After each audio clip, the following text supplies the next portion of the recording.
Hi, welcome to SmackCoder's how-to video.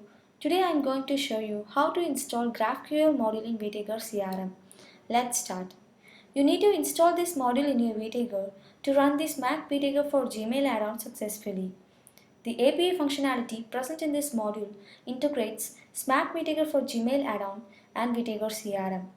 You can download the module by visiting our Gmail add-on for Vtiger CRM documentation or download while configuring the Smack Vtiger for Gmail add-on. Now, log into your Vtiger CRM as admin.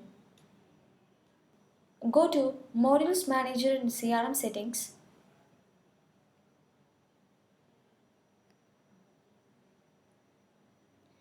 Click on the Modules menu and select Import Module from Zip option. Enable the checkbox and click on Select from My Computer button and upload the Smack GraphQL zip file.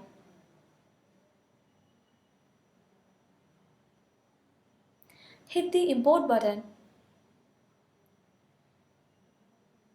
and then import now. It will take a few minutes to install. After installing the GraphQL module successfully, make sure the module is listed under Module Management. To learn more about Smack Vtiger for Gmail add-on and also how to install the add-on, visit the video link in the description below. Thank you.